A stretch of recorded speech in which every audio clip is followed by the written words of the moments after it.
honourable member for Saanich Gulf Islands. Thank you, Mr. Speaker. And it is an honour to rise at this later hour, having had some hours pass since the Minister of Finance tabled the spring economic statements. It's always an honour for me to rise in this place and speak on behalf of the Green Party as the leader of the Green Party of Canada. It's a great honour for me. But I'm really sorry. I didn't have great expectations or great hope. You know, this isn't the budget, but it's the economic update for the spring economic update for 2026. I didn't have a lot of hope, but still I'm disappointed. And we were hoping for measures. We were hoping for commitments. We were hoping for details. And there's a lot of stuff in this economic update that's already been announced, but the details aren't here. I'll explain some of the most important things for us and some of the most important challenges facing Canada. Right now, it's clear that the Prime Minister and the Liberal government, a majority government now,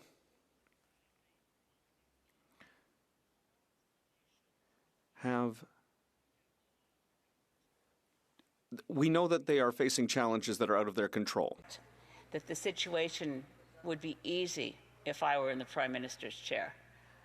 It wouldn't be easy for any government to deal with the fact that our greatest ally and greatest trading partner, our neighbor to the south, has not become, to say that the neighbor to the south is no longer a reliable ally, is a gross understatement.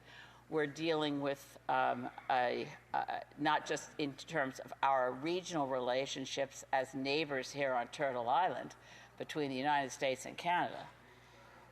We're dealing with much more than that. What Donald Trump represents to the world is geopolitical instability, the source of geopolitical instability, that the United States and Israel together launched a war on Iran, and I agree with my colleague from the New Democrat Party. It needs to be acknowledged every time we talk about the impacts of the war in Iran, that it's an illegal war, didn't have even the minimal justifications under international law of necessity of a war. It's a war of choice. It was reckless. And much of the spring economic statement talks about the economic uncertainty created by what's now happening, the disruption of the war against Iran and how it's spread with Israel's attacks on Lebanon and Iran's retaliation against numerous Gulf states. There's no question that there are challenges for any finance department or any central banker anywhere in the world in trying to project and predict what the world holds, what the economy is going to be like even 6 months from now, much less in a usual budgetary horizon of budgeting out and forecasting out 4 years' worth of spending. Still, despite those challenges, I'm surprised at this spring economic statement's overall tone that is remarkably sanguine, as if we do know what's ahead, and as if we can confidently predict that we've done a great job already, that the government has done a great job already. For instance, there's numerous graphs and charts throughout this spring economic statement that present a picture that's not real. Even examining the pictures that are in the budget and looking at the graphs, there's claims that we've done a great job of expanding markets outside of the United States for our fossil fuel exports. It's suggested in graphs and bar charts that if to the casual observer might seem that we had done made a major difference in how much of our fossil fuel exports don't go to the United States anymore. And those bar charts are misleading because actually 90% of our fossil fuel exports, if you look closely at the bar charts, they say there's been a big increase in non-U.S. exports. Yeah, from 3% to 10%, and when you present as percentages in bar charts, you can make that look like a lot, but the reality is still the same. about 90% of our fossil fuel exports go to the United States. Same thing for exports of our other products. Our economies are still very, very interlocked. We are mutually dependent on each other's exports and imports, and we do want trade diversification. Greens do as well. But again, the tone of the budget, of the spring economic statement, is remarkably sanguine. The comment on page is actually findable. I'm sorry, Mr. Speaker, I don't want to use props, but I just need to double check the page number. On page 27, it suggested that longer-term oil price expectations are now more firmly anchored. I'm baffled as to how any, certainly global energy economists don't share that sense of assurance that we now have more firmly anchored oil price expectations. On the contrary, around the world, energy economists are saying, well, it's extremely volatile and it doesn't seem to be settling down, and how would we possibly know? Given that, the appropriate things to do are not necessarily where this government is heading. I wanted to, for instance, for all the conversation, and there is much discussion in the budget on the spring economic statement, the update, of how the Middle East uncertainty, how the war against Iran, again, the illegal war launched by the United States and Israel, is going to affect Canada's future. Well, it's as though, in reading the spring economic statement, it's as though the most we can say about this is that it's been some kind of blip, that we can almost say we're going to be past it soon. Now, that's completely contradicted by the opinion of experts, and I'm saddened by the fact that there's no mention in the spring economic statement of the conclusion of one of the world's leading energy economists, expert, who is the executive director of the International Energy Agency, Fatih Birol. And what he has said very clearly, and I will quote, he said, quote, "The oil crisis triggered by the Iran war has changed the fossil fuel industry forever," unquote.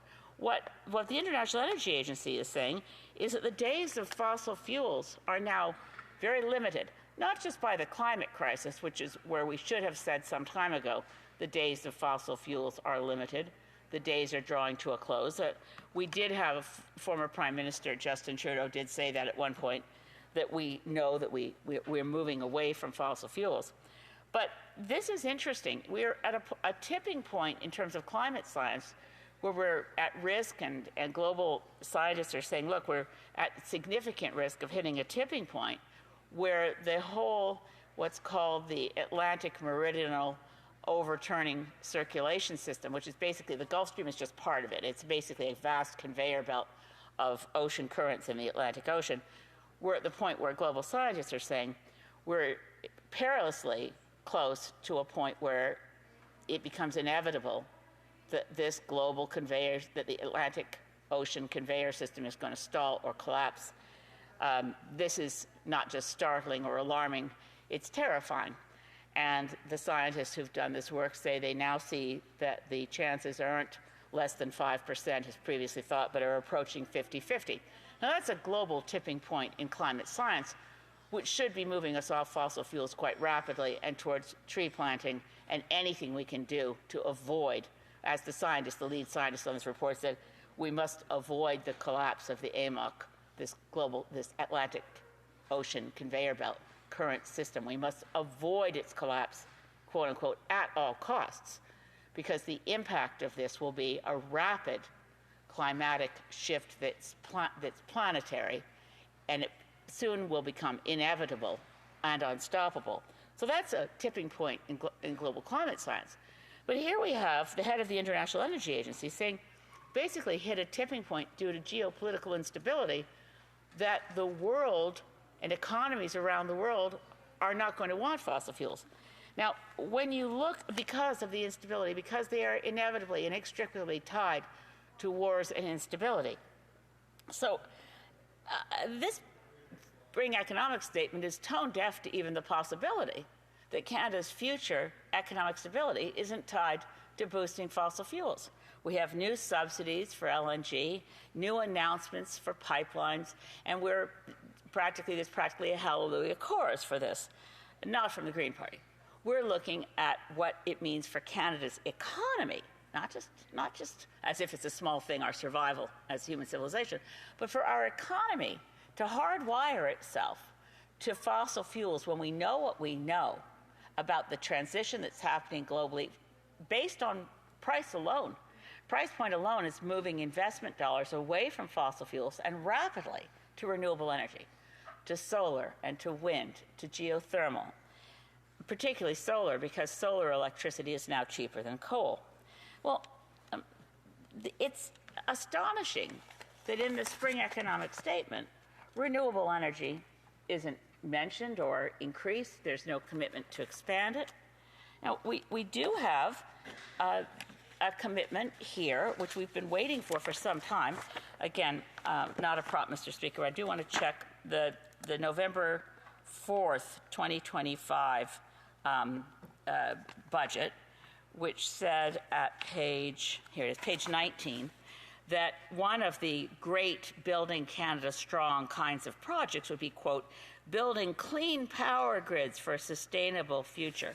Well, we've been waiting for announcements for a green electricity grid for some time. The Prime Minister has hinted at it at various points at press conferences. He said we'd see it very soon. We'd see this commitment to a green electricity grid strategy. Well, in this spring economic statement, it's mentioned, all right, that this is something we're looking at as building a strong grid for Canada. But what we get isn't a commitment to fund it or build it or put it on the major projects list. No, what we get is that very soon we'll see a discussion paper. Now, that's not just underwhelming, that's appallingly negligent. We need to do more than have a discussion paper about a key piece of infrastructure that has been promised over and over again without details.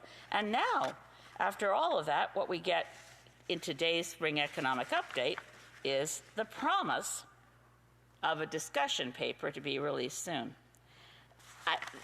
The ways in which this disappoints are quite numerous, and I know I have enough speaking time to get to some of them, but not all of them. Well, let's look again at what was the sort of one of the big ticket items announced yesterday. Before we get the spring economic statement, we're told Canada is unveiling a new Canadian sovereign wealth fund. It sounds wonderful. It sounds very patriotic. It sounds like a new idea, and it of course immediately brought to light and were raised comparisons with Norway and Norway's sovereign wealth fund. So we were told that there'd be details in the spring economic statement of how this was going to work, because the Prime Minister said yesterday that the sovereign wealth fund was going to give individual Canadians a chance to invest. That was going to be part of this. The sovereign wealth fund would allow individual Canadians to be part of putting together the investment dollars that we need for a sovereign wealth fund. Well, okay, first of all, let's compare it to Norway. Norway's sovereign wealth fund was built on taxation of oil revenues. Ironically, it was the Norwegian experts who came to Alberta when Peter Lougheed, who was a visionary and understood his rules for developing the oil sands, act like an owner. Oh, that would have, and don't live on oil rents, set them to side. So the sovereign wealth fund that has allowed Norwegians to individually have millions of dollars of assets in a sovereign wealth fund built on North Sea oil. Ironically, that Norwegian sovereign wealth fund was developed based on what Peter Lougheed was doing in Alberta that was then canceled by Ralph Klein. It's interesting how we can have leaders of the same party who follow such radically different approaches. In any case, Norway's sovereign wealth fund was built on oil taxation with revenues for the benefit of all. What is Canada's Strong Fund going to be? Well, we don't know yet.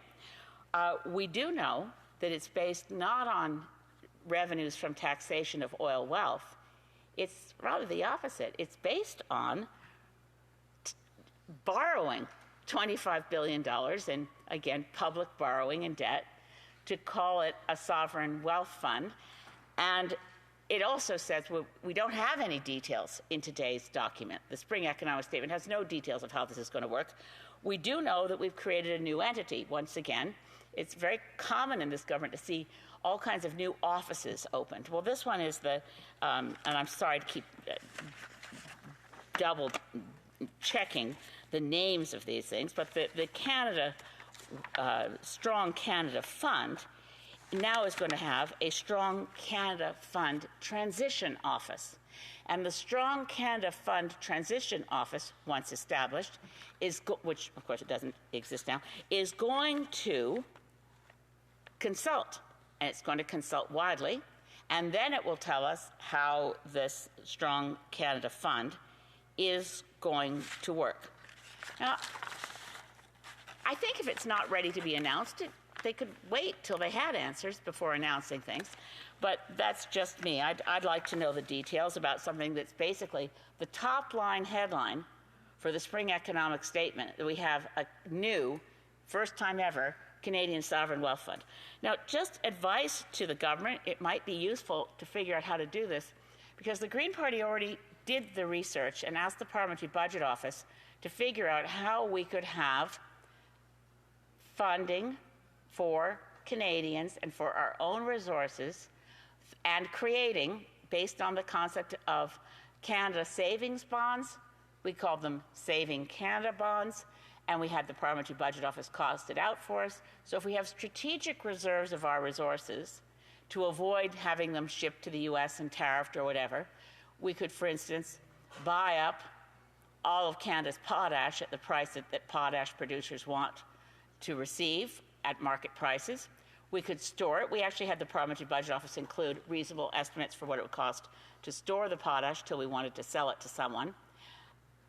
And a guaranteed return on investment to individual Canadians of 5%. So I suggest and I recommend and I commend to the Minister of Finance, have a look. I've already mentioned this to the Prime Minister. On the Parliamentary Budget Office website is the research that was done. Because once the PBO does research for a political party, it doesn't just belong to the political party for whom they did the research. It's publicly available information.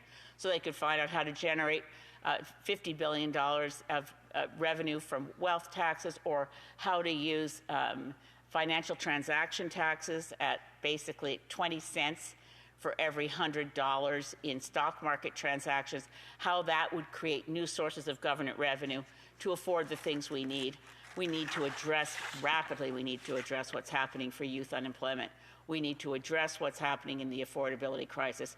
Yes, we should have excess profit taxes on the grocery chains, and yes, excess profit taxes on oil and gas companies, and wealth taxes on the very, very wealthiest, not affecting most Canadians. These are things we could do. We've proven they can be done by asking the Parliamentary Budget Office to cost them out. Actually, it's striking to me that the Green Party, with our rather abysmal lack of resources compared to the Government of Canada, did a better job pointing out how we could protect our economy, protect our natural resources, avoid Trump's tariffs, and have better economic sovereignty than the Government of Canada has to date. I say that, please check if you don't believe me. We actually brought the deficit down more as a party than any other party, but not by cutting, but by generating new revenue for the Government of Canada. This government claims that there's revenue. Now, this is a shocking claim in the Spring Economic Statement, that there's more revenue by expanding a subsidy. Now, this goes back to one of the main reasons that the former Minister of Environment resigned over last year's budget. It was at page 348 in the November 2025 budget that there was a commitment that investment tax credits would apply for carbon capture, utilization, and storage, but, quote unquote, but not for enhanced oil recovery. So in this Spring Economic Statement, we finally find out, because it was very clear that the commitment made to Danielle Smith in the November 27th MOU with Alberta very specifically said that there would be investment tax credits available for enhanced oil recovery. Now, this is a little tricky. I'll try to get through it quickly, Mr. Speaker, because we had to ask a lot of questions in our off-the-record lockup with Finance Canada officials, because I just found it too perplexing for words to hear that now that they were going to admit that as of today, there will be investment tax credits available for enhanced oil recovery. And then, astonishingly, at page 64, it says that this will, quote, increase federal revenues by $395 million over 4 years. I had to press, because how does, I asked, increasing a subsidy to the oil and gas industry increase federal revenue? They had to admit that that was sort of, might be considered misleading, because it doesn't actually increase government revenue. What it does is it decreases some government spending as against the system of November 2025, because then the carbon capture, utilization, storage piece, it meant that the government of Canada was supporting keeping carbon in the ground, and that meant that the government of Canada was paying to help the oil and gas industry storing carbon. And when they don't store as much, because with enhanced oil recovery, they take it out of the ground, increase the profits of the oil industry by allowing that oil to come out of the ground, be sold and burned.